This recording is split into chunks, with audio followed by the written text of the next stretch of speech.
Bajo la luna, el tigre de oro y sombra mira sus garras. No sabe que en el alba han destrozado un hombre. Esto es El Oro de los Tigres. Un podcast de historia, literatura y filosofía con José Soto Chica, Luis Roger y Ciro Alejandro Soto.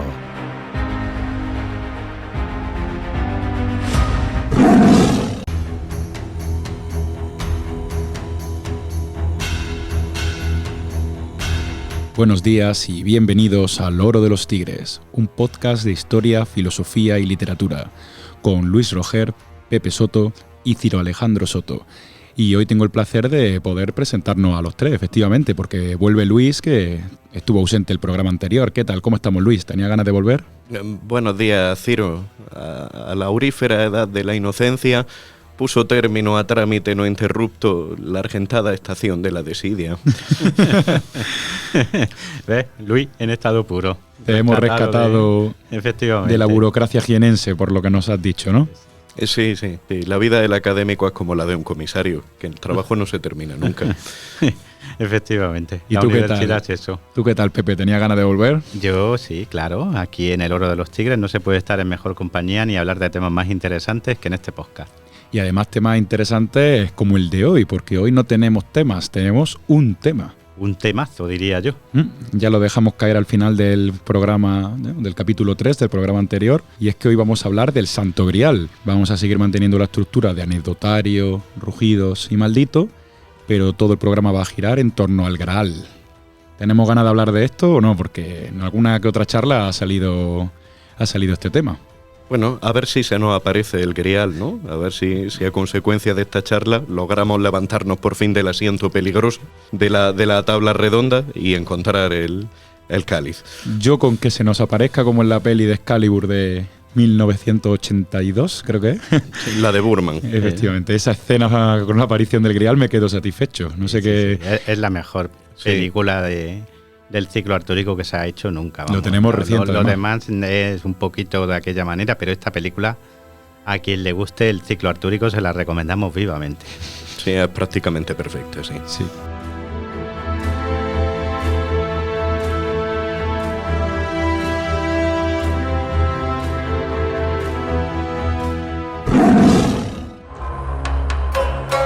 El Oro de los Tigres.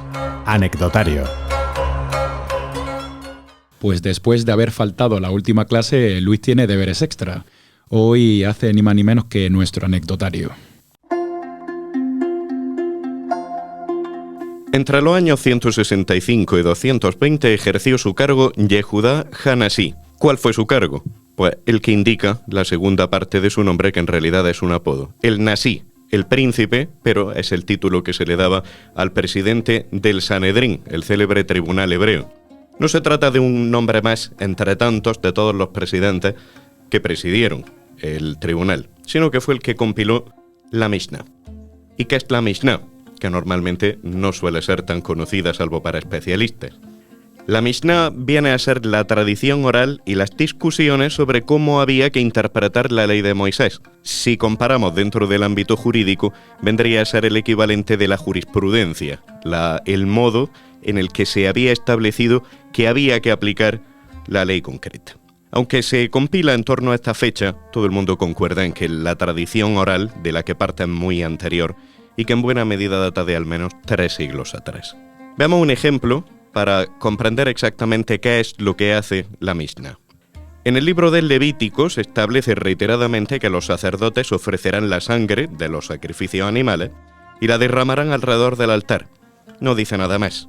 Pero la Mishnah aclara algunos aspectos sobre cómo hay que recoger esta sangre. Veamos el siguiente fragmento.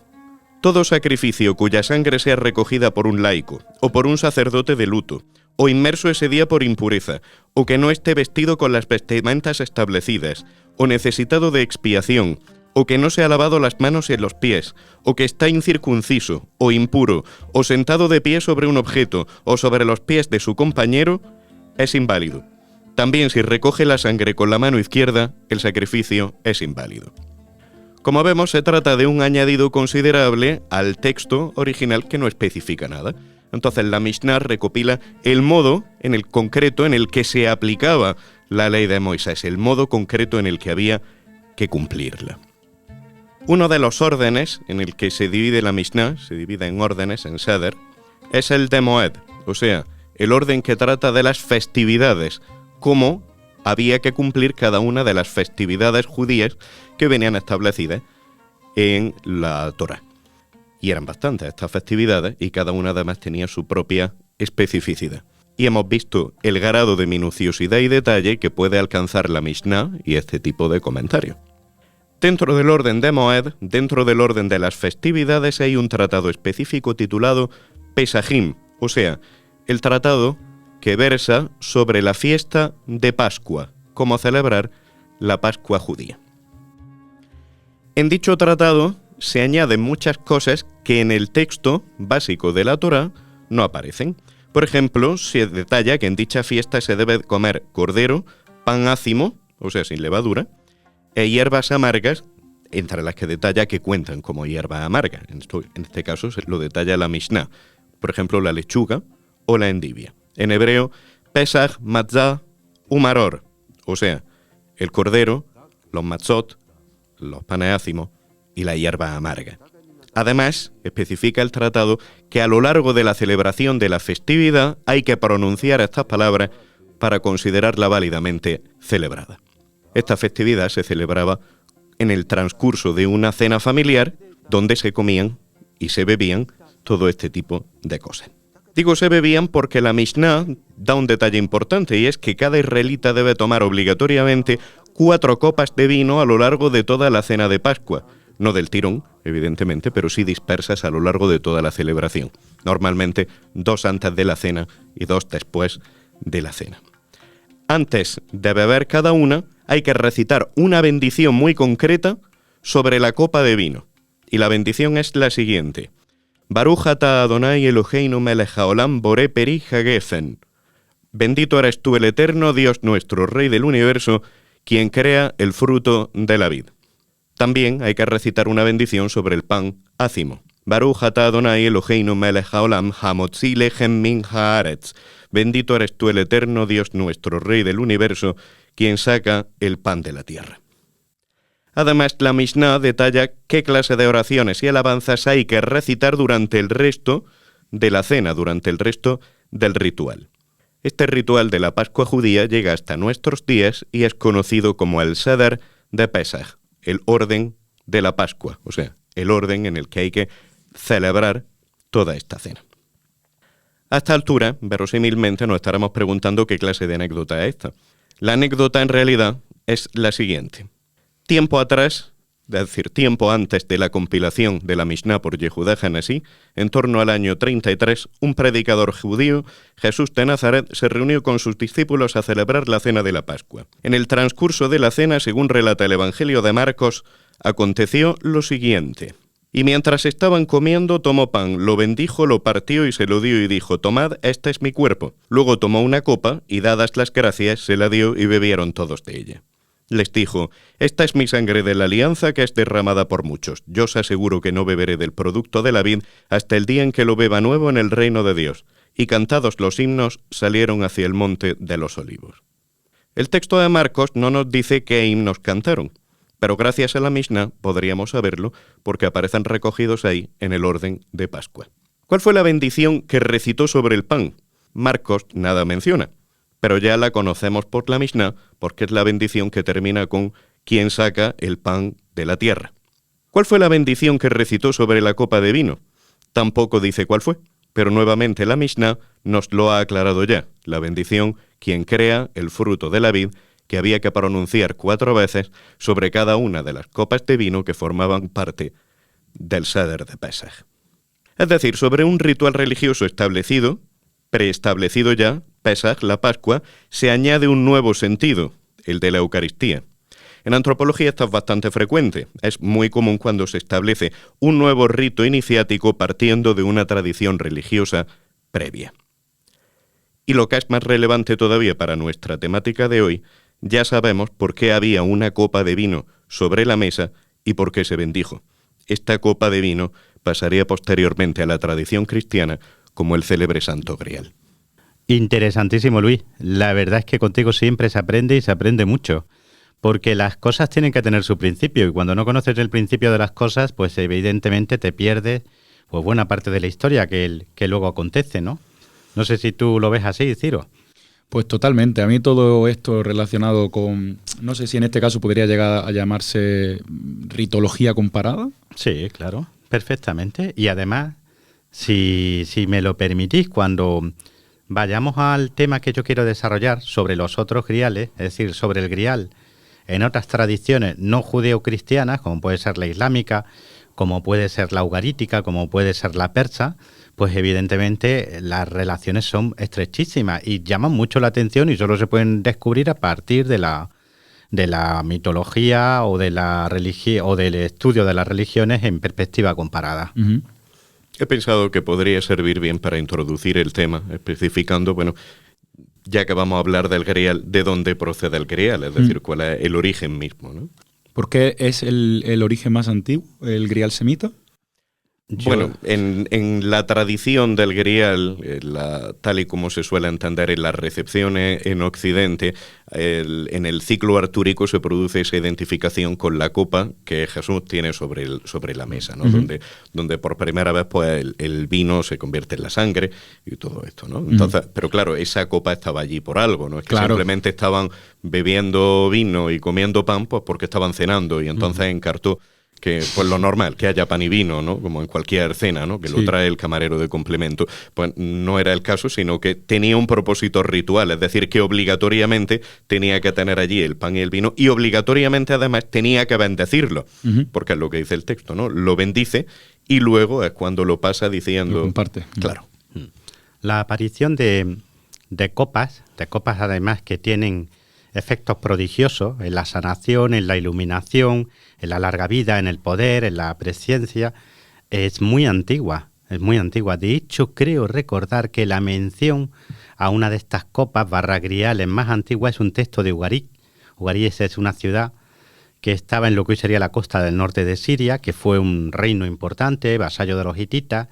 Pues en torno al siglo XIV a.C. se recoge en una tablilla una ceremonia vinculada al dios Baal, el dios supremo de los semitas, en la que vemos una procesión de doncellas, en este caso 4 de ellas son las hijas de Baal, pero hay algunas más, adornadas con oro y con ricas vestimentas, que procesionan hacia el dios con una copa prodigiosa, una copa áurea, una copa que trae la iluminación hacia el dios Baal para ofrecerle en ella el vino que alarga la vida, el vino que trae la sabiduría, ¿no?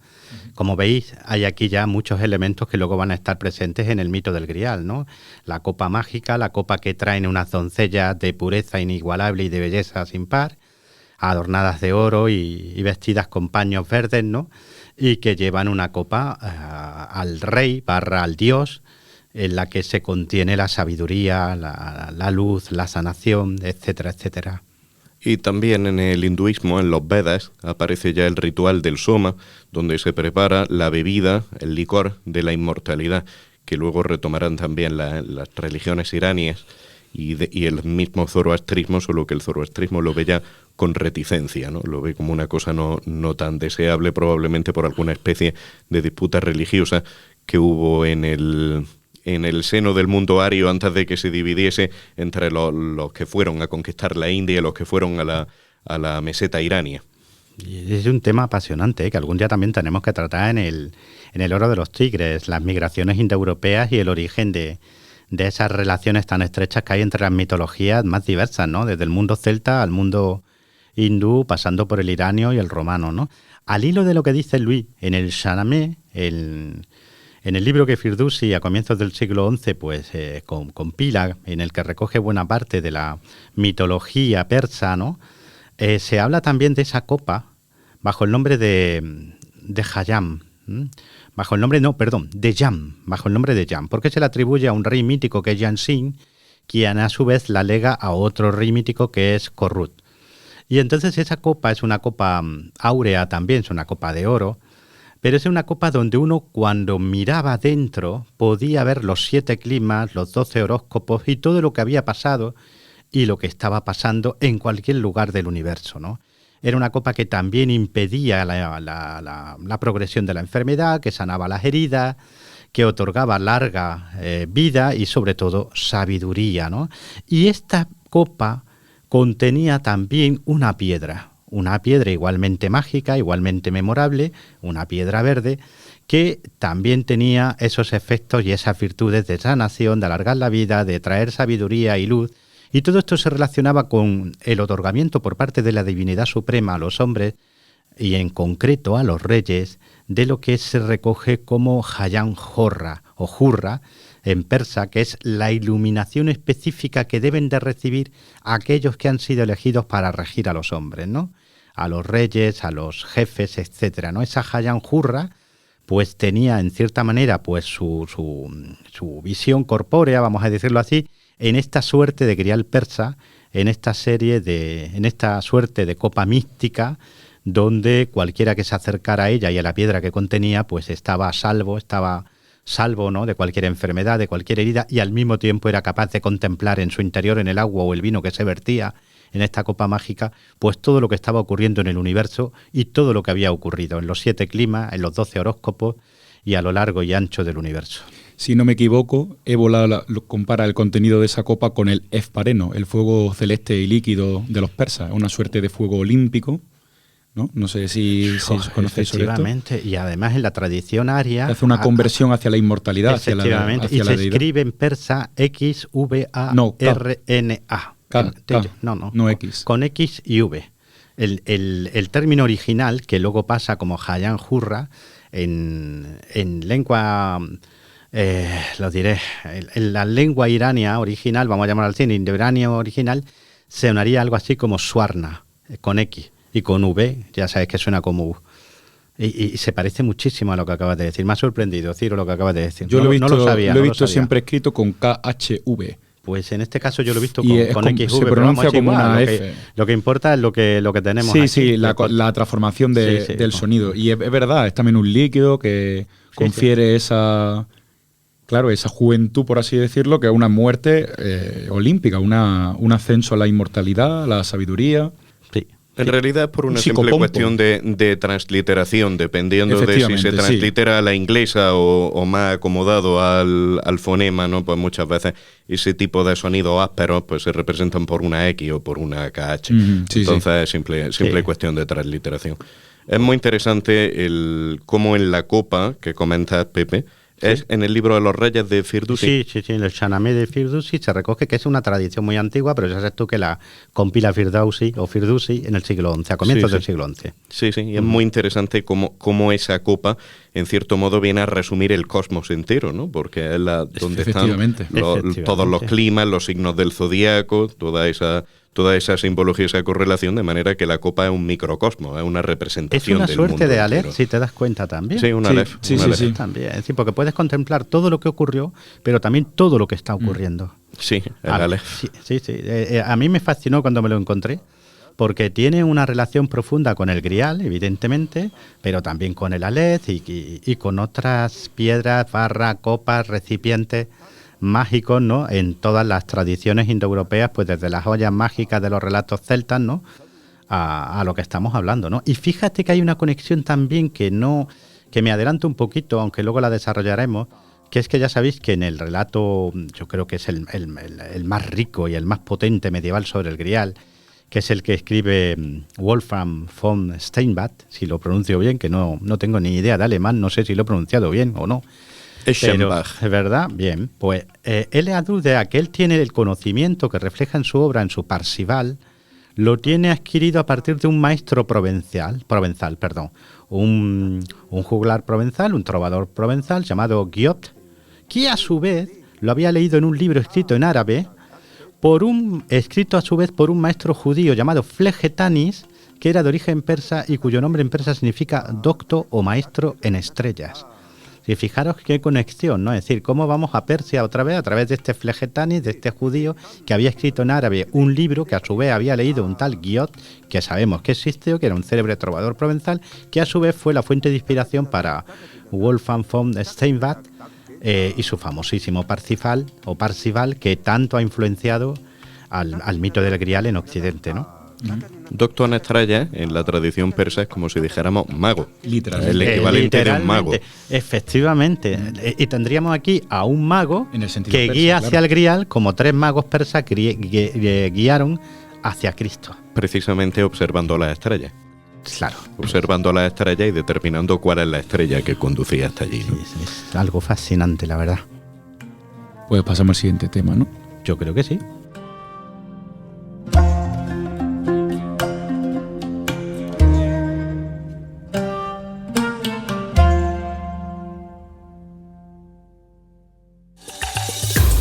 Primer gran rugido.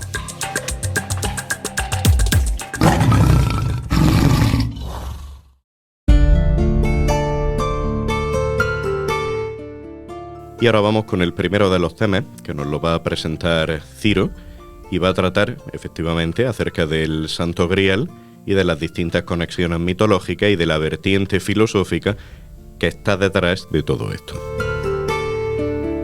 Pues efectivamente, Luis, muchas gracias por la presentación. Y es que desde luego que el tema del Grial o el Graal es muy pero que muy complejo, porque no solo es que tenga conexiones mitológicas, sino que además estas conexiones son bastante fuertes y de hecho para algunos de nuestros oyentes será algo que les sorprenderá bastante, y es que hay otros objetos, vamos a decir, de poder, otros objetos mitológicos, relevantes incluso filosóficamente hablando, que están estrechamente vinculados con este Santo Grial. Y a partir de esta mitología comparada del Grial, es que algunos filósofos, tradicionalistas sobre todo, como pueden ser Ébola, que lo presentamos en Un Maldito, René Guénon, y algún otro que quieras añadir tú, Luis. Schuon, por ejemplo, Fridtjof Schuon. Y creo que René Girard también tiene algo sobre el aspecto sacrificial de todos los ritos que conectan con el Grial y con la mitología solar. Pues hablan sobre la relevancia filosófica que podemos sacar a partir de la comparación de estas diferentes mitologías. Y es que cuando hablamos de este Graal no necesariamente estamos hablando de un santo cáliz, de una copa, sino que también podemos hablar de una piedra, de una bandeja.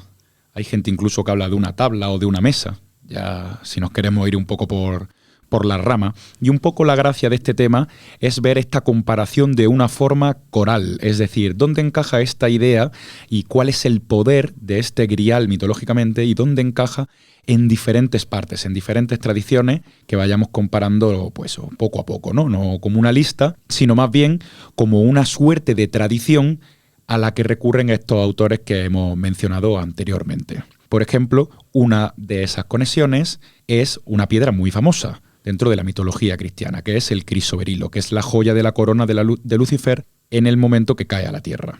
Sí, además eso tiene correlación con otras piedras anteriores, con otras piedras brillantes que proporcionaban ya cierta luz, cierta iluminación al mundo. Por ejemplo, quiero recordar que en el maniqueísmo precisamente se referían a la mani, que era una de esas piedras que venía ya previamente de la tradición persa, ¿no? Y también el Grial, hay algunos autores que hacen derivar el nombre de Grasale o de Graduale, que vendría a significar más bien pues como piedra, bandeja, ¿no? Una cosa así, el sentido más bien de una piedra plana o una piedra pulida. De hecho, si seguimos por esta interpretación de la piedra, es donde nos topamos con el punto central de la conexión filosófica que tratan de establecer estos autores, ya que nos vamos directamente a la piedra filosofal, a la lapis exilis. Que está relacionada, si os dais cuenta los dos, volvemos al tema que antes planteábamos, ¿no? Esa copa Jam, esa copa Grial persa que contenía a su vez una piedra mágica caída del cielo. Este es un tema recurrente en la copa y la piedra, que a veces aparecen como dos objetos que se complementan y a veces son intercambiables. Una vez es copa, otra vez es roca o piedra, ¿no? Y lo vamos a ver también en la vinculación del Islam con el Grial, ¿no? Ese Grial islámico del que luego vamos a ir viendo, ¿no? Que ahí tenéis la piedra negra de la Kaaba, que también va a ser visualizada como una suerte también de Grial / piedra sagrada caída del cielo, ¿no? Y en esta triple conexión de Grial, crisoberilo, piedra filosofal, es donde encontramos el punto perfecto de unión para comprender esa filosofía, esa mitología encubierta. Y es que hablamos ni más ni menos que del poder transformador.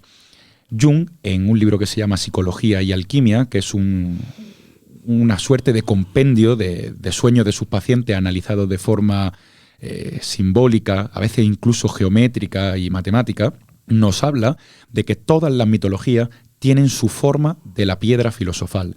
Todas las mitologías tienen un poder transformador.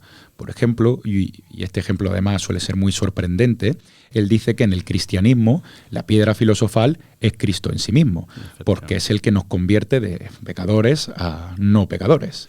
Y precisamente Cristo pues, está relacionado con este Santo Grial.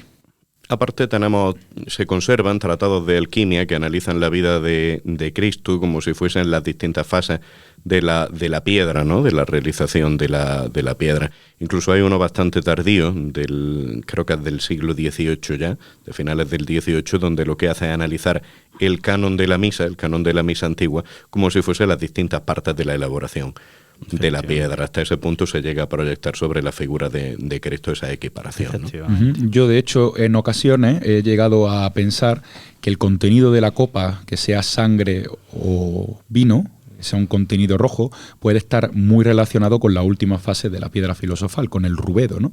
Sí, además así se suele interpretar. Sí, totalmente. También en la tradición islámica, el elixir alquímico es el azufre rojo. Ya sabéis que el oro es su sublimación final, ¿no? Y se vincula precisamente con esa copa sagrada que podríamos intercambiar con nuestro grial. Y aquí es donde entramos en la parte transformadora, pero vemos el telar por la parte de atrás. ¿Cuál es la importancia de que esa piedra filosofal fuera parte de la corona de Lucifer y cayera a la tierra? ¿O cuál es la parte de importancia de que esa piedra filosofal no sea algo enteramente divino en el mito de Cristo, bueno, en la historia de Cristo, sino que sea algo que está relacionado con la parte carnal de Dios? Y es la importancia transformadora que está oculta, como dicen, por ejemplo, René Guénon, en el mundo telúrico, en el mundo de la tierra, en el mundo del viaje al que se enfrenta el héroe cuando sale, en el mundo de lo demoníaco, de la noche. Ébola, por ejemplo, establece esta transformación, esta conexión transformadora de la piedra filosofal con un mito además muy ejemplarizante, que es el mito berserker en la mitología nórdica. ¿Por qué el berserker, supuestamente siendo un guerrero del bien para los suyos, realiza esa transformación tan relacionada con la oscuridad? Porque a veces hay que aceptar, como explica este autor, la vía de la mano izquierda. A veces uno tiene que unirse a esas fuerzas de la noche para encontrar la bonificación de la contrariedad, ¿no? Algo que en algún que otro programa creo que hemos hablado nos diferencia en Occidente de Oriente. Porque aquí, con la Ilustración y en general con todo el proceso de occidentalización respecto a la separación de nuestra historia como hijos de Oriente, siempre hemos tratado de olvidarnos de esa parte. Pero sin embargo, cuando pensamos en piedras filosofales, en poderes transformadores, yéndonos a Oriente, siempre encontramos que para ellos es lo más normal del mundo. Esa conexión con el samsara, ¿no? Como comentábamos ayer, Luis. Sí, de hecho también en los mitos tradicionales chinos suele aparecer la referencia a un alimento de inmortalidad, que en este caso o bien a un elixir que directamente se prepara recogiendo la tradición alquímica taoísta, o bien suelen ser también los melocotones de la inmortalidad, ¿no? Es curiosa la simbología del melocotón, porque el melocotón simbólicamente es también como si fuese un corazón. Y el corazón muchas veces se pone en correlación simbólica con la piedra, ¿no? Con el recipiente. Guénon, por ejemplo, hace notar que el jeroglífico, que en antiguo egipcio se utiliza para expresar el corazón, es como una especie de cántara, como una especie de vaso, ¿no? Esa especie de recipiente que actúa como un centro. Y yo creo que en general viene a ser esa la clave de todo el proceso. Es como si fuese un centro entre los distintos planos de existencia. Entonces, retornar a ese centro es lo que vendría a permitir la realización en los planos del ser, ¿no? Sería un poco el trasfondo del grial. Efectivamente. De hecho, estos autores a los que estamos citando hablan de un mito que nos sirve para comprender esta idea del centro de una manera que seguro que sorprende. Y es un mito que, según ellos, hace de arca de Noé de toda esta tradición durante la Edad Media. ¿Quién es un rey que se sienta con 12 caballeros y que hace uso de un grial, ¿no? Un grial que se busca y que vuelve a poner en marcha esa rueda, ¿no? Donde el rey está en el centro y los 12 caballeros son los 12 radios de la rueda. Pues obviamente hablamos del mito artúrico, pero podemos también establecerlo con el sol y las 12 casas zodiacales, o incluso con el papel de Cristo con los 12 apóstoles.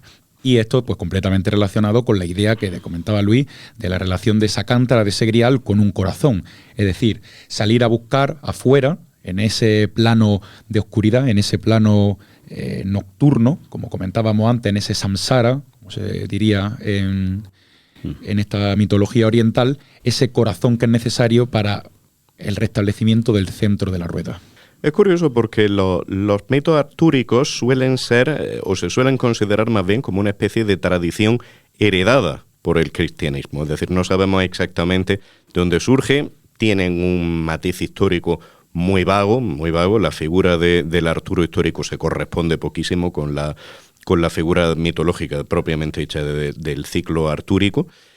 Y esa es como una tradición superpuesta sobre la otra, como si la estuviese aprovechando para introducir o para preservar una serie de ritos, de iniciaciones. En ese sentido, el Emile Zola, el gran simbólogo italiano, interpretaba el pasaje del Grial que aparece en Chrétien de Troyes, en el Perceval, como si fuese ya esa la descripción del rito de iniciación, es decir, de algo que se realizaría con la bandeja en una procesión en el día de Pentecostés, etcétera. Entonces eso sería ya como el rito que transmite esa iniciación.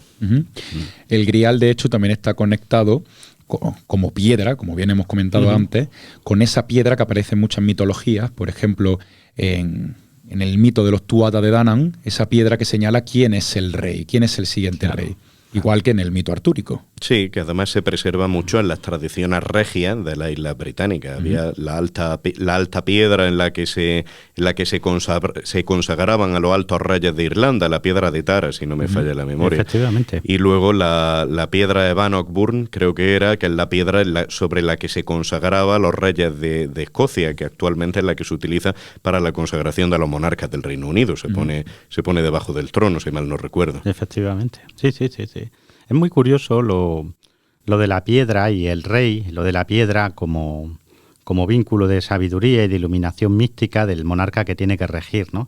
Volviendo a Lucifer, que yo creo que es un tema apasionante que le va a encantar a la gente, cuando uno lee, por ejemplo, a Hildegarda de Bingen, que ya sabéis que era teóloga, médico, musicóloga, diríamos hoy, compositora también, era una abadesa del siglo XI con unas virtudes intelectuales increíbles, pues ella hace un relato, hablando precisamente, dedica una horita a las piedras preciosas como vehículos de iluminación, como vehículos de sabiduría que Dios otorga a los hombres, ¿no? Y entonces cuenta en ese relato cómo Dios había honrado a Lucifer con multitud de estas piedras preciosas, ornándolo, ¿no? Enriqueciéndolo, adornándolo, ¿no?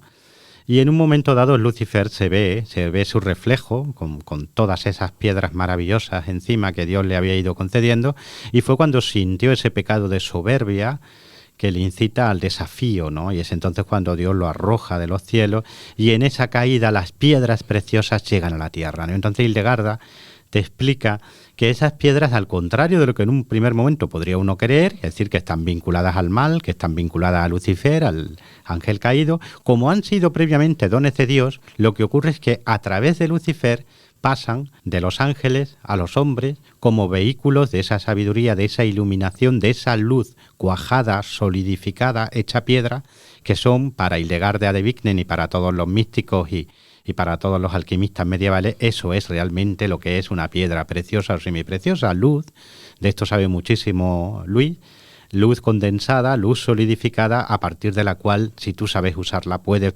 desandar el camino de la caída de Lucifer y elevarte de nuevo a la esfera superior donde está Dios. Efectivamente, la caída es algo totalmente necesario para que el poder transformador llegue a los hombres. De hecho, Ébola llega incluso a veces a hacer las asociaciones con la mitología de las figuras del psicopómpicas. Psicopompo, sí, el psicopompo. Pensador de alma. Pero no existe la palabra psicopómpico, ¿no? No. Como adjetivo derivado. Me había entendido. Él habla de todo esto que hemos comentado antes, por ejemplo, del fuego olímpico, ¿no? Del fuego que acompaña a las valquirias en la mitología nórdica, que además siempre se suele utilizar para simplificar mitología indoeuropea. Es muy visual. Y también este esbareno que hemos comentado antes, ese fuego sacrificial, ¿no? Ese destello de luz que tiene un componente negativo, un componente destructor, pero que a través de ese solve et coagula tan propio de la alquimia y tan asociado con la piedra filosofal nos permite realizar ese ascenso. De hecho, Otto Rahn relaciona esta idea de la piedra filosofal helenística con el mito de Hércules y el jardín de las Hespérides.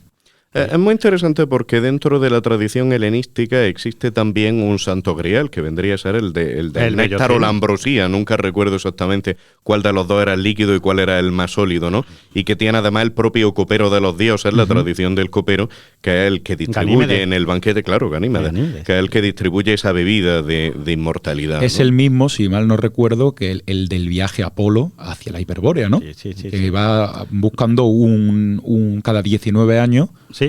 Un cáliz, un néctar, ¿no?, que lo rejuvenece. Sí. Es muy interesante también la concepción esa de la piedra preciosa como una especie de luz solidificada, porque apunta eso en un sentido casi talismánico, sobre todo si tenemos en cuenta que Lucifer es una palabra que, fuera de connotaciones diabólicas, originalmente se solía utilizar en latín para designar al planeta Venus, al lucero del alba.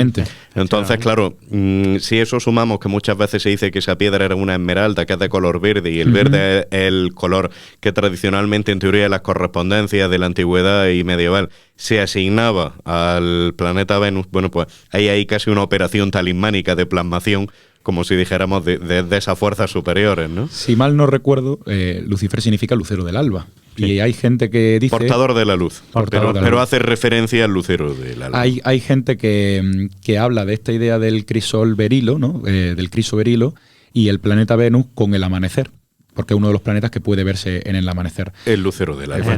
Y que por eso también, si mal no recuerdo, se llama a Venus y Mercurio, que atraviesan esa zona, que por cierto se llama la puerta de Tannhäuser, que de ahí viene la frase famosa de Blade Runner.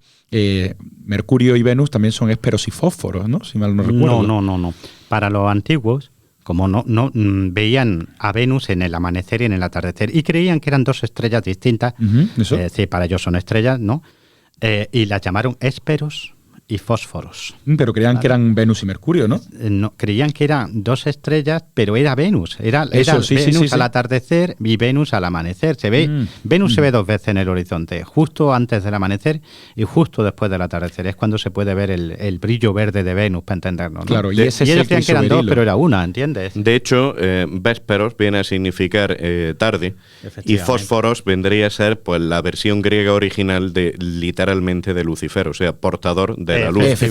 Foros, lo que porta la luz, ¿no? De donde viene nuestra palabra fósforo, evidentemente.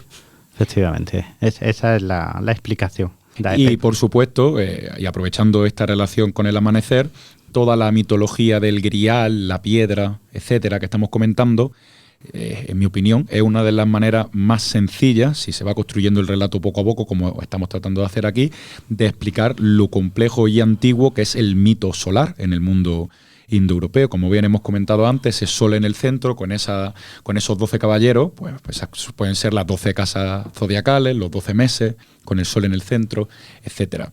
Y claro, ¿qué es lo que necesita el mito solar siempre? Que es el mito por antonomasia, el mito del viaje del héroe, como comentábamos en el primer programa. Pues necesita esa nocturnidad, esa oscuridad que está asociada con el viaje que no se ve, que está más allá de las fronteras, como comentábamos con el programa de Alejandro. Entonces, claro, para estos filósofos tradicionalistas, hablar del grial es volver a hablar de una mitología indoeuropea que se está, además, muy irónicamente, diluyendo a través de la ilustración, en un exceso de luz, ¿no? Sí, es una buena correlación esa, claro, en un exceso de luz, que es precisamente lo que termina de disipar las mitologías y el pensamiento mitológico. Muy buena correlación. Sí, y también lo del viaje, porque si os dais cuenta, en todas las tradiciones, sea cual sea el tipo de grial, ya sea el persa, ya sea el islámico, ya sea el cristiano, en todas ellas la búsqueda es factor indispensable, es decir, el caballero, el rey, que parte en busca del grial, ¿no? Claro, es como un tipo de iniciación, porque el caballero que estaba buscando el grial en la tradición artúrica se sentaba en el asiento peligroso de la tabla redonda, es decir, que ya tenía como un ser distinto, ¿no? Ya el hecho de estar en esa búsqueda lo había transformado de alguna manera y eso se representaba en la misma tabla redonda. Efectivamente.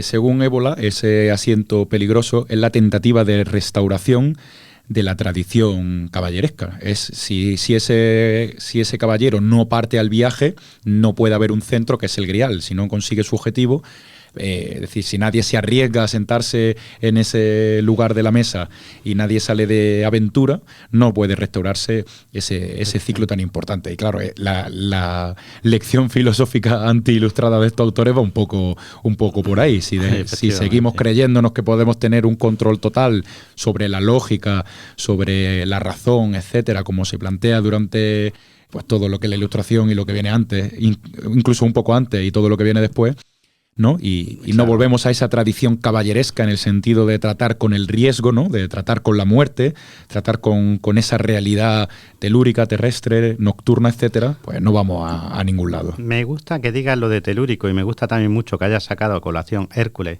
porque luego vamos a ver cómo Torrán va a buscar el grial en la cueva de Pirene, en la cueva de la amada de Hércules, en la que sepultada en los Pirineos, ¿no? Luego si queréis vemos el mito, ¿no? Es decir, va a buscar el grial allí donde en cierta manera ya lo buscó Hércules, ¿no? Uh-huh. Y fijaros que la vinculación del grial también con las cuevas, con lo oculto, con lo telúrico es muy potente, porque no solo es que se le buscara en esa cueva, que es la actual cueva francesa de Lombrive, es que también se la ha buscado en San Juan de la Peña, es que se la ha buscado en Montserrat, es que se la ha buscado en esa cueva de Hércules, que supuestamente está debajo de Toledo, ¿no? Sí, la vinculación del grial con lo oculto y por lo tanto con lo telúrico y más específicamente con lo cavernoso es también muy, muy potente, ¿no? Suele estar oculto en las entrañas de la tierra, ¿no? Uh-huh. Allí, siendo la luz, suele ocultarse allí donde la luz no puede llegar.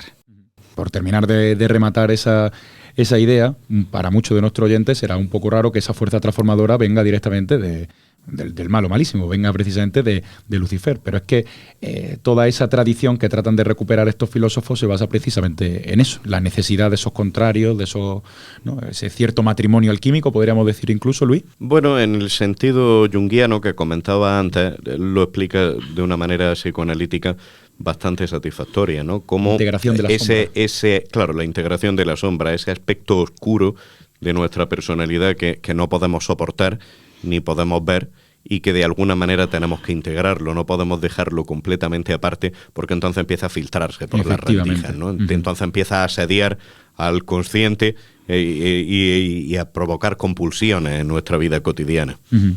¿Y algo más así que se me haya podido pasar, Luis, respecto a la interpretación filosófica psicoanalítica? Bueno, sobre la psicoanalítica, en ese sentido yo la veo bastante cerrada. Sí que quisiera añadir que curiosamente, fue uno de los grandes puntos de desencuentro entre René Guénon y Julius Evola, porque René Guénon lo interpretaba en el sentido de un tipo de iniciación sacerdotal, me refiero al mito del grial. Lo interpretaba en el sentido de un tipo de iniciación sacerdotal, mientras que Évola optaba por un tipo de iniciación caballeresca, propiamente caballeresca, ¿no? Efectivamente. Entonces fue uno de los grandes puntos de roce entre ambos, ese y un tipo de interpretación acerca del hinduismo que fue el primer punto de roce que tuvieron, pero luego se llevaron muy bien el resto de su vida y se estuvieron carteando hasta bien entrados los años 50.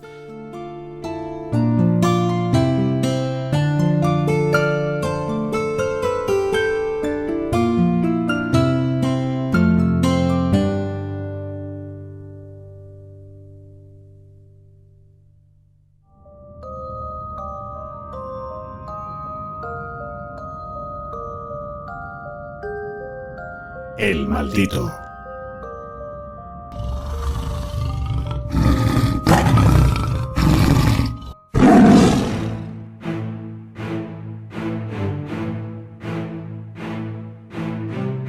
Y bueno, hoy vamos a cambiar un poco el orden de los factores, porque hoy vamos a hablar del maldito antes que del segundo rugido, ya que nos va a ayudar a introducir este segundo rugido, ¿verdad, Pepe? Pues efectivamente, Ciro, porque el maldito de hoy es uno de esos personajes, en este caso Otto Rahn, que dan pie a imaginar y mucho, pese a ser un personaje plenamente real, perfectamente biografiado, es decir, conocemos muy bien su vida, pero esa vida es sumamente interesante y sobre todo sumamente misteriosa, al punto que ha permitido a muchos pues divagar sobre su relación con temas esotéricos muy jugosos, entre ellos el Santo Grial. De hecho, Otto Rahn va a ser una de las fuentes de inspiración para el personaje cinematográfico que todos tenéis en la cabeza, que es Indiana Jones. Va a ser uno de los personajes reales que inspiren a ese Indiana Jones del cine, ¿no?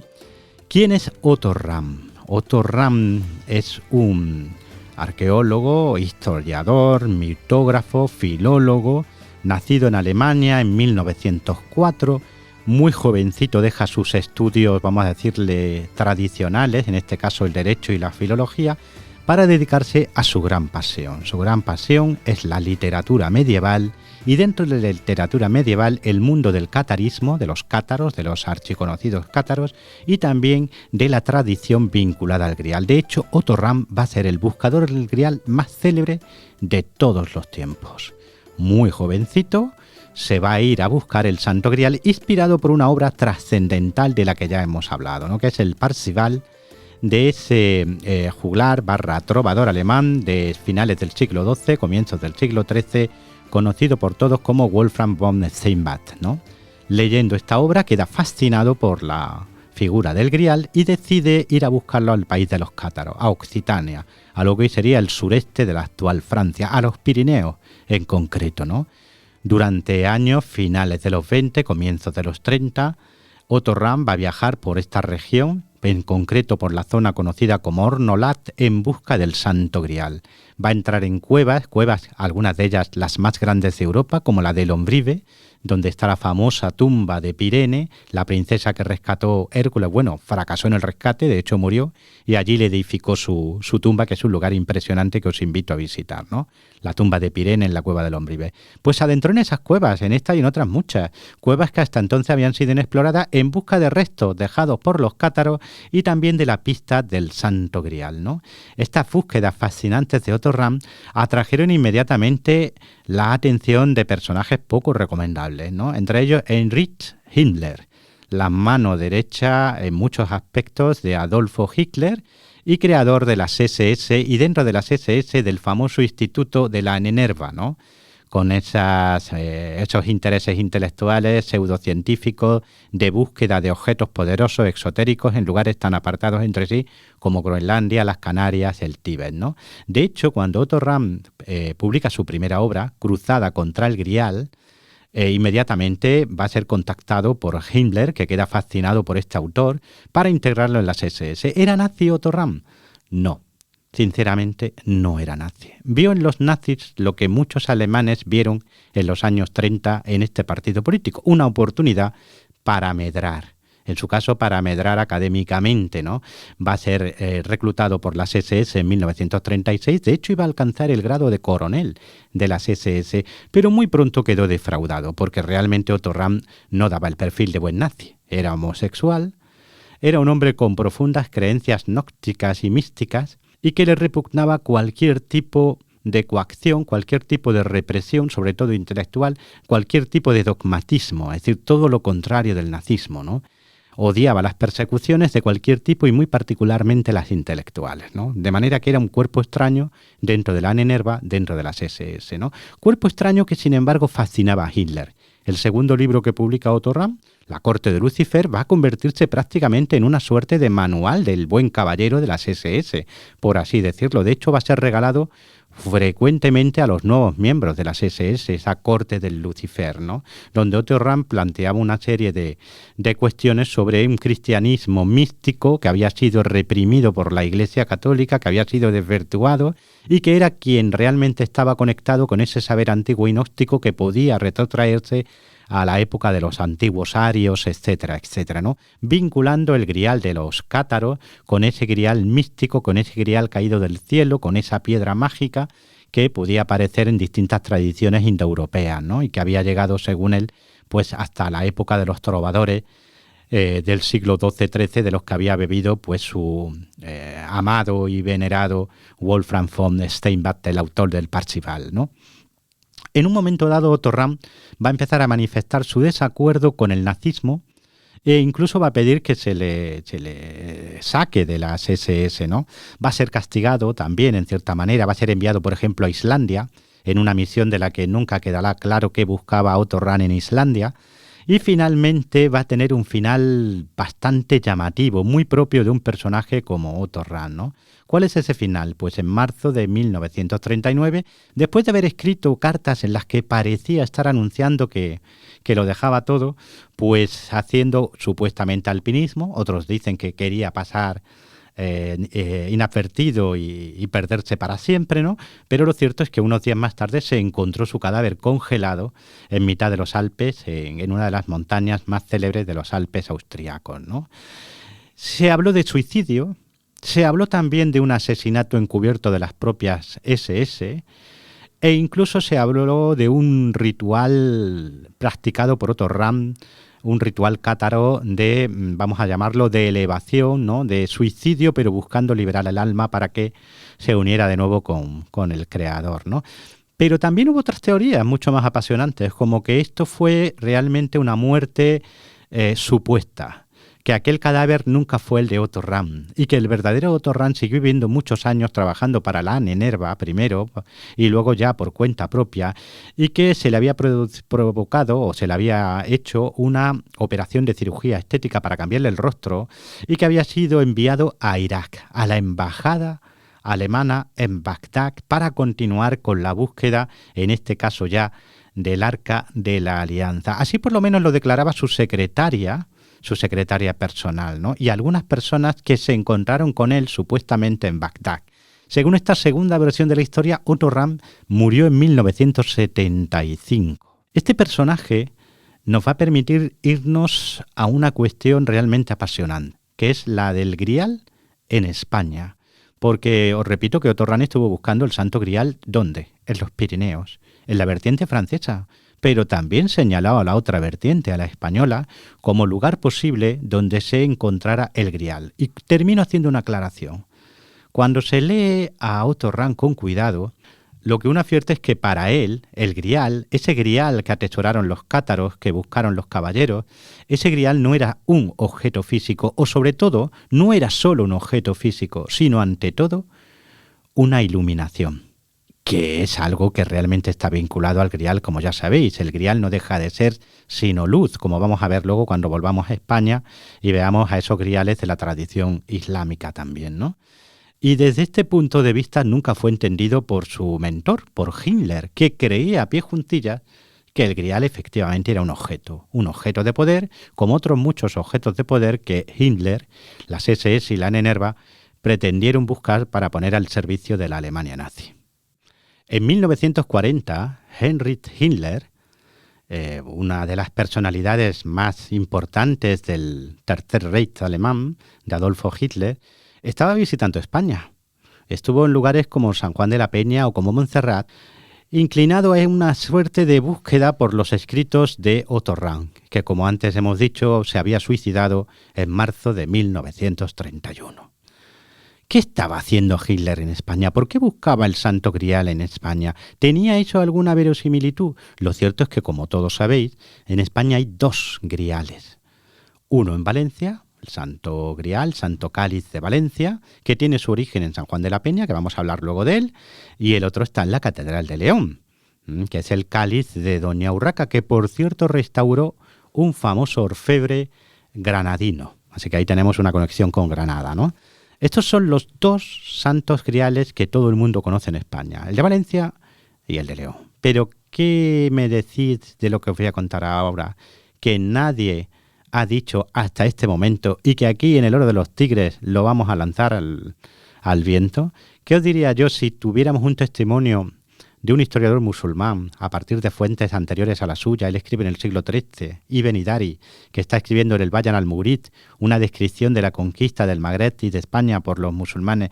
¿Qué me diréis si os dijera que ahí hay un señalamiento explícito de un grial todavía más antiguo, que no sé si tendrá que ver con el de Valencia o con el de León, pero mucho más antiguo, que estaría en el tesoro de los godos, en el tesoro que los musulmanes tomaron en 711 en Toledo o en sus alrededores? Pues desde luego que sería, vamos, un absoluto descubrimiento, si coincidiera con alguno de los 2 cálices que tenemos aquí. Pues yo me he permitido meterlo incluso en la novela que va a salir ahora en mayo, Pelayo, y también en un artículo que espero escribir a medias con Luis Roger, y si te animas contigo, Ciro, sobre ese misterioso santo grial del tesoro de los godos. Porque ¿qué nos dice Ibn Hidari al respecto? Pues en una de las 2 narraciones que dedica al tesoro de los godos, enumera los tesoros que todos conocemos, las 24 coronas dejadas allí por los reyes godos, uno tras otro. El libro de los Salmos, cuyas hojas eran de oro puro y estaba escrito con tinta de rubí, nos dice Ibn Hidari. La mesa de Salomón, ¿no? Quizás el objeto más famoso de todos. Y otros muchos objetos mágicos, y entre ellos uno que denomina así. Y un recipiente sellado, repleto de elixir alquímico, piedra filosofal. Esto es lo que nos dice Ibn Hidari. Y es realmente fascinante. La palabra que suele usarse cuando se traduce este texto árabe al francés, que es lo que casi todo el mundo lee cuando lee a Ibn Hidari el texto en francés, puede ser interpretada como estancia, que no tiene mucha lógica dentro de la descripción de un tesoro de objeto, o como recipiente, que sí tiene mucha lógica, ¿no? Porque entonces estaríamos hablando de un cuenco, de una copa, de un recipiente que contiene un líquido o una sustancia, en este caso el elixir alquímico o piedra filosofal. Fijaros que en la tradición islámica también está el grial, ya hemos hecho alusión a ello, ¿no? Por ejemplo, para muchos exégetas coránicos medievales, existía un recipiente usado por el ángel Gabriel para purificar el corazón del profeta. Este recipiente y esa purificación del corazón del profeta aparece en 2 momentos cruciales de la vida del profeta Mahoma. Uno, cuando es un niño de 10 años, el ángel Gabriel lo toma, se apodera de él, le abre el pecho o las entrañas y le purifica el interior, ¿no? Arrancando un coágulo de sangre que simboliza la maldad, simboliza el rencor, simboliza todo lo malo, ¿no? Y introduciendo de nuevo el corazón después de haberlo lavado en un recipiente donde previamente se ha vertido agua del Zanzam, de ese pozo sagrado para el mundo musulmán, ¿no? Que está dentro de la peregrinación a la Meca. Pues ese corazón purificado con agua de Zanzam es devuelto al corazón del profeta para que el profeta, una vez que ya es un adulto, que ya es profeta, pues esté libre de cualquier mancha, de cualquier mal, de la ira, de la envidia, etcétera, etcétera, y lleno de piedad, de pureza y de misericordia por los hombres, ¿no? Y en la segunda ocasión va a ser durante el viaje místico de Mahoma desde Medina a Jerusalén, ¿no? En ese viaje místico de nuevo va a ser purificado su corazón, y no solo eso, sino que va a tener visiones de un grial. En concreto nos dice que va a haber una copa de oro sobre la que había una inscripción verde, fijaros los colores, verde. Otros dicen que la copa era ya en sí verde, con una oración, y esa copa despedía tanta luz que iluminaba los 7 cielos, ¿no? Y en otra ocasión, en ese mismo viaje místico, Mahoma se va a encontrar ante 2 o ante 3 copas que le presenta un ángel. Una está llena de leche, con miel, otra está llena de vino y otra está llena de agua, y se invita al profeta a que escoja, ¿no? Al final escoge la de agua, ¿no? Y se le escoge, la de leche con miel, ¿no? Y con ello se le predice que su comunidad, el Islam, va a pervivir, va a fructificar, va a continuar, ¿no? No va a ser engañada, en el caso de que hubiera sido el vino el escogido, o no va a ser naufragada, no va a quedar naufragada en el caso de que hubiera escogido la copa de agua, ¿no? Uh-huh. De manera que ya en la tradición islámica había una vinculación con una suerte de recipiente místico lleno de luz, capaz de purificar y de otorgar sabiduría, ¿no? Y aparece designado como elixir alquímico en la tradición ya posterior, siglo VIII, IX, X, como elixir alquímico, y se vincula con la piedra filosofal. Y si os dais cuenta, aquí tenemos ya la asociación de ideas: recipiente / copa, que otorga clarividencia, que otorga sabiduría al profeta, que otorga luz, ¿no? Y todo esto vinculado con lo que es capaz de transformar al mundo, ¿no? Sí, son los mismos símbolos que hemos estado narrando antes. ¿Y por qué os cuento todo esto? Porque ya tenemos un grial en el tesoro de los godos, pero volvamos a nuestro amigo Wolfram von Steinbach, ¿no? ¿Qué es lo que nos dice al respecto de su Parzival? Que os cito literalmente, que él está escribiendo en alemán lo que otros ya escribieron en provenzal, y cita a su maestro, a un trovador históricamente comprobado su existencia, Giot, que había escrito un Parzival anterior al suyo, ¿no? Y nos dice Steinbach que Guiot, a su vez, había recibido esa sabiduría, esa iluminación de un texto escrito en árabe,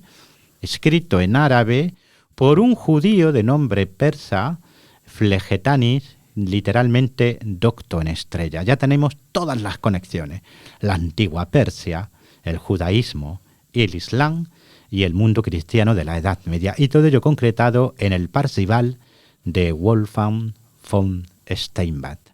¿No os parece algo realmente fascinante? Toda esta conexión del mundo islámico, el oriental y el cristiano en una misma obra, convergiendo en una misma obra, ¿no? Ujú. Y ya aquí, si queréis ahora, os dejo un poquito por si queréis comentar, pero ya haríamos un viajecito a los dos griales de España, que eran los que realmente estaba empezando a tentar Himmler, siguiendo la pista de Otto Rahn. Sí, yo estaba pensando en la figura de Al-Hidr, que es una figura de la escatología musulmana, como una especie de profeta que es el que enseña a Moisés, pero también es el que tiene que venir en los últimos tiempos.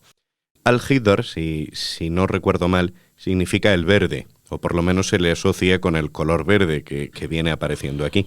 Y es una figura que se relaciona también con un agua de la vida, hasta tal punto de que en una de las parábolas, por así decirlo, que se cuentan del personaje, resucita un pez, le devuelve la vida a un pez, ¿no? La figura del pez que aparece también muy vinculada con todo esto. Y estaba pensando en eso cuando estaba hablando de toda esta vertiente de la copa verde, ¿no? Y la escatología musulmana y el grial islámico.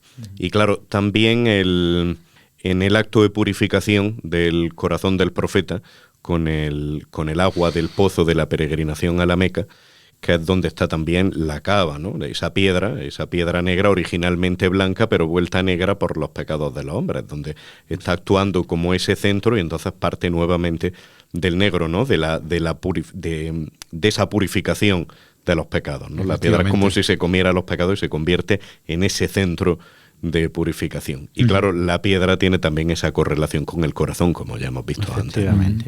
Efectivamente. Fijaros también, qué curioso, que en la tradición islámica la piedra negra de la Kaaba, es fajada a la tierra por los ángeles.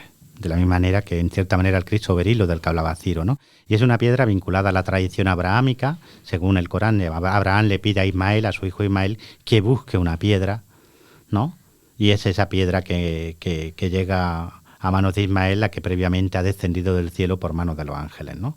Ahí tenéis ese vínculo, ¿no? Entre los ángeles, la piedra venida del cielo y la santidad, ¿no? Y la santidad. Fijaros también que en el mundo islámico se llegan a crear órdenes caballerescas con la copa de la caballería, relacionada con todo esto que os he hablado de la tradición coránica y sobre todo en los hadices, de ese recipiente maravilloso de oro o verde en el que es lavado el corazón del profeta, o que se presenta al profeta para que escoja la copa verdadera y de esa manera salve a su comunidad, ¿no? Porque ha elegido bien, ha elegido con sabiduría la fuente de la luz, ¿no? Órdenes de caballería creadas a comienzos del siglo XIII por uno de los califas abasíes postreros y más interesantes, Al-Nasir, ¿no? Se va a crear una orden de caballería en la que sabemos que no solo participaron caballeros musulmanes, sino incluso también, según algunas tradiciones, caballeros cristianos y en concreto un caballero alemán.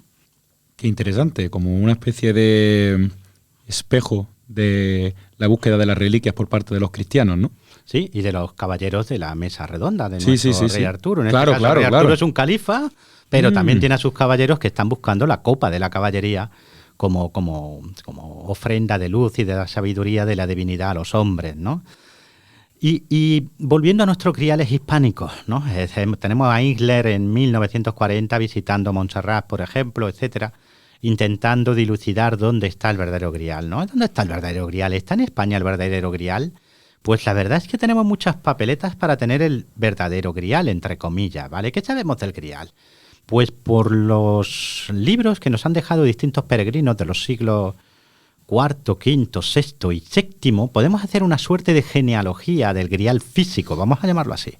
Porque estamos viendo relatos de peregrinos, por ejemplo, en el siglo VI, ¿no? Que nos hablan de que efectivamente en Jerusalén había un cuenco o cáliz hecho de ónice, una piedra semipreciosa, con un tono oscuro, a veces verdoso, ¿verdad? Guardado en Jerusalén, que se tenía por aquel que había sido usado por Jesús el Cristo en la última cena. También había un segundo, pero este se vinculaba con una segunda Eucaristía oficiada por Cristo después de la resurrección tras presentarse a sus apóstoles. Y este era de otra piedra conocida como ágata. Quedaros con esto, ónice, ágata, Jerusalén. ¿Cuándo se le pierde la pista a estos, vamos a llamarlos así, griales hierosemilitanos? En el siglo VII, cuando los persas, año 614, 20 de mayo del 614, entran a saco en Jerusalén en una devastación terrible, se llevan, por ejemplo, la Veracruz a Persia, pero buscan el resto de las reliquias y no las encuentran. Han sido escondidas y pese a que torturan a varios monjes y eclesiásticos, no logran encontrar esa reliquia. Otra vez han sido sacadas antes por los bizantinos y expedidas primero a Egipto y luego a Constantinopla. Quedaros con ese dato, porque ¿qué tenemos en España? En España tenemos, por un lado, lo que os he dicho antes, una noticia que dice que el Santo Grial ya estaba aquí en época de los godos, pero también tenemos dos cuencos que podemos tocar hoy con nuestras manos, que hoy están convertidos en copa, pero que originalmente eran cuencos de piedra muy sencilla. Bueno, no tan sencilla, estamos hablando de un, digamos, artículo de lujo del mundo helenístico, porque en el mundo helenístico y romano se puso de moda este tipo de vasos, de cuencos, de copas, hechos en una sola piedra pulida semipreciosa, ágata, calcedonia, ónice, etcétera, ¿no? Bien, tenemos dos. Uno está en Valencia, pero proviene de San Juan de la Peña. Habréis leído por ahí que la primera mención explícita es de 1300. Lo cierto es que también hay una mención en el siglo XII, aunque no tan directa, e incluso una tercera más anterior y fascinante, que esto le va a interesar a Luis y seguro que Luis nos puede dar información sobre ello, ¿no? Porque en uno de los cartularios de San Juan de la Peña, en una suerte de inventario de reliquias que se hace en el año 1094, si no me falla la memoria, para darle traslado a Pedro I de Aragón de lo que se contienen en los relicarios de San Juan de la Peña, en un acróstico, esto es, en un juego de simetría, de geometría, que va enlazando letras unas con otras para darle a aquel que tiene el conocimiento un mensaje oculto, se puede leer claramente si se descifra el acróstico, y también un cáliz hecho en piedra de nuestro Señor, algo así como Calis Lapis Exilis Domini. Eso es lo que se puede leer, ¿no? Con lo cual está apuntando directamente a ese cáliz que es de ágata, una ágata preciosa, de unos tonos marrones, castaños, granates, dorados, ¿no? Que posteriormente terminó en Valencia, adornadísimo, con oro, con pedrería, etcétera, pero que si se desmonta lo que nos quedaría es ese cáliz o cuenco que se ha demostrado que es de época helenística, probablemente de época de Jesús, y que vino de Oriente sin ningún género de duda, sin ningún género de duda. ¿Qué te parece lo del acróstico, Luis? Fascinante el acróstico este.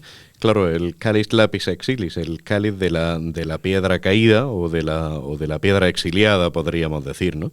Muy curioso porque esa tradición de los Lapis Exilis es también bastante transversal. Si mal no recuerdo, existe ya también en la India, existe en la mitología india. Y luego hay en el mundo chino, por ejemplo, una de las novelas más célebres, ya tardías del siglo XVIII, el Hong Leu Man, el sueño en el pabellón rojo, comienza precisamente con una piedra que cae de los cielos, una piedra de jade que cae de los cielos, ¿no? Sintomático también, el color, claro. Efectivamente. Claro, siempre el verde, ¿verdad? Fíjate que Lapis Exilis, algunos autores también lo relacionan con elixir, la palabra elixir, de manera que sería la piedra del elixir, o sea, el elixir alquímico o piedra filosofal, ¿no? Pero dejando eso de lado, este cáliz de Valencia o de San Juan de la Peña, cuando se le busca su historia, entre comillas, es una historia totalmente legendaria porque se quiere vincular con San Lorenzo de Osca, ¿no? Esto no tiene ni pies ni cabeza, ni evidentemente es una tradición muy tardía que intenta justificar la aparición en un monasterio antiquísimo de España, como es el de San Juan de la Peña, cuyos orígenes se pueden retrotraer a época visigoda perfectamente, sin ningún tipo de duda al respecto, ¿no? No del edificio, estoy hablando de la comunidad monástica en este lugar o en sus alrededores, a época visigoda, ¿no? Bien, se quiere justificar la aparición de esa reliquia y se le inventa, entre comillas, una vinculación con un mártir de la zona como es San Lorenzo de Osca, ¿no? Dejando eso de lado hay un segundo grial, os lo acabo de decir, ¿verdad? Que es el de León, el de Doña Urraca, que aparece en el siglo XI. vinculado a Doña Urraca, ¿no? Y que un orfebre granadino tuvo que restaurar en 2010, ¿no? Al desmontarlo, al quitarle el oro y la pedrería, lo que tenemos de nuevo es un cuenco helenístico, en este caso de ónice, un tanto verdoso, por cierto, ¿vale? Un tanto verdoso, un verde muy oscuro, muy bonito, ¿no? Volvemos a lo mismo, tenemos un cuenco helenístico, siglo I de nuestra era, por lo tanto la cronología no es desatinada. Se le ha dedicado un trabajo muy criticado, pero que yo creo que se ha hecho mucha sangre creo que la académica se llama Torres, si no me falla la memoria, creo que es Margarita Torres. Creo que han sido muy injustos con ella, desde aquí lo digo. En el mundo de la historia y de la arqueología hay mucha maldad y sobre todo mucha envidia también, ¿no? Y cuando alguien descubre algo habitualmente, siempre hay un listo que todo lo sabe, que tiene algo que decir al respecto, ¿no? Pues en este caso se hizo mucha sangre con esta señora que yo desde aquí le envío un abrazo porque creo que hizo un trabajo formidable, buscando precisamente los rastros dejados por ese cáliz de Doña Urraca, y que ella, ahí yo no entro porque no he podido tener acceso a los documentos, pero que ella vinculó con una serie de documentos encontrados en el Cairo, en Egipto, y que retrotraerían su historia al siglo XI, cuando por una serie de razones un califa fatimí envió ese cáliz a Denia, y desde Denia pasó a las manos del padre de Doña Urraca, Fernando, como parte del tributo de las parias pagadas por el rey de Denia. Yo no entro porque no he tenido acceso a los documentos árabes originales, saber si la tesis de esta profesora concuerda perfectamente con la parte documental o no, pero hizo un trabajo realmente increíble de autentificación de la pieza, y lo que nadie puede tener duda ya al respecto es que el cuenco de ónice de Doña Urraca también es de época de Cristo, también proviene de Oriente, como el de Valencia. Así que tenemos dos cálices hechos en piedras semipreciosas, ágata, ónice, que encajan con lo que antes os he contado, con que en el Jerusalén del siglo VI-VII se veneraban dos cálices vinculados a Cristo, dos griales, uno en ónice, otro en ágata, uno vinculado con la última cena, otro con aquella nueva Eucaristía que Cristo después de la resurrección ofició para los apóstoles asombrados. Una absoluta pasada, ¿no? De conexión. Sí, yo creo que es algo realmente fascinante, y algo que yo lo que quiero hacer es invitaros a que vayáis a Valencia y a León a ver los dos santos griales, ¿no? Porque Indiana Jones en la película andaba muy despistado, no tenía que irse a Turquía ni a Siria a buscar el santo grial, le bastaba con darse un paseo por Valencia o por León. Efectivamente. También, si mal no recuerdo, había autores que hablaban de que, no digo en el caso concreto de Valencia o de León, que también podría ser perfectamente, pero que tendían a distinguir entre el cáliz y la crátera, ¿no?, de donde se sacaba el vino, y que hubiese estado también presente sobre la mesa. Qué interesante, pues no había caído en eso, pero llevas mucha razón. De hecho, eso explicaría también en cierta medida la prodigiosa proliferación de santos griales que hay por toda Europa también, sí, ¿no? Sí. Porque tenemos el de Génova, que es el más disparatado de todos, ¿no? Hecho en una suerte de esmeralda, ¿verdad? Pero hay otros en Inglaterra, en Francia, en Alemania, en fin. Pasa como con los fragmentos de la Veracruz, ¿no? Es decir, uno podría construir una armada con esos fragmentos, una armada de barcos, ¿verdad? Pero con los santos griales dispersos por el mundo. Una vajilla entera. Una vajilla entera, sí. Una juar, sí. Sí.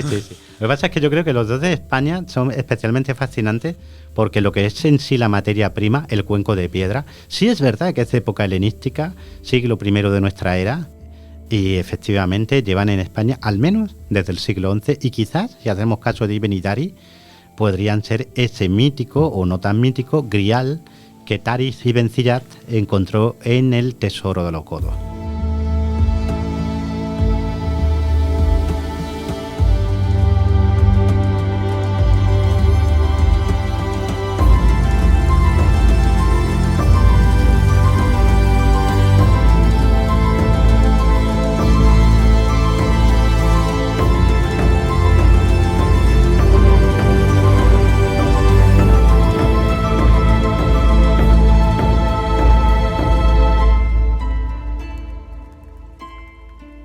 El oro de los tigres.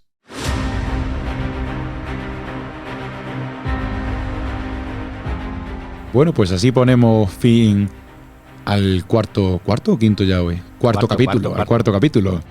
La verdad que ha quedado bastante bien esto de elegir un solo tema, ¿no? Ha sido una experiencia, la verdad, dedicarnos solo a una cosa. Aunque, bueno, habrá también días en que volvamos a a ir picoteando aquí y allá, pero hoy ha sido divertido con el Santo Grial. Más de un oyente dirá, ¿un solo tema? ¿Qué harán cuando traigan más? ¿Es una amenaza? Bueno, es que el mundo es complejo y nosotros lo que tratamos de reflejar es el mundo real, que es el mundo del Grial. Es lo que decía William James, que saber de una sola cosa implica saber todo de las demás. Efectivamente. Por tangencia de temas, entonces es normal que aun haciendo un monográfico aparezcan aquí pues todos los continentes, ¿no? Goethe tenía una frase parecida, no la recuerdo, no sé si te suena. ¿Sí? Goethe, con lo de la teoría de la luz, le criticaban y hablaba algo de ese estilo. Sí, es muy probable. Porque al final hay que saber de todo. Sí, él tenía un modelo universal. Efectivamente. Donde todo se relacionaba con todo, sí. Yo siempre he pensado que lo más peligroso con lo que te puedes topar en este mundo es con un especialista. Efectivamente. Porque es un tío hinchado de soberbia que cree saber mucho, pero solo sabe de una cosa. Y desgraciadamente hacia lo que tiende la academia. Efectivamente. Yo creo que lo más peligroso que se puede encontrar uno es el asiento peligroso de la tabla redonda. También. Y ya va siendo hora de levantarnos nosotros de este asiento peligroso de la radio. Pues vámonos nada. a por el Grial. En búsqueda. Darle las gracias a nuestros oyentes como siempre, también a la Radio Santa Fe, a Nacho, que no nos olvidamos de él, que está aquí siempre con nosotros. Y nos vemos en el siguiente programa. Creo que ya el siguiente programa comenzamos a traer invitados. Sí, traemos invitados porque os recuerdo que a Santa Fe traemos también el Festival de Literatura Histórica. Estáis todos invitados. Entonces aprovecharemos que están por aquí y a alguno traeremos, claro que está. Pues nosotros nos levantamos ya de nuestra mesa cuadrada, que no es redonda, y nos despedimos. Sí. Pues muchas gracias. Y dale difusión, por favor, los que estáis oyendo esto. Dadnos difusión, compartid. Efectivamente. Un abrazo.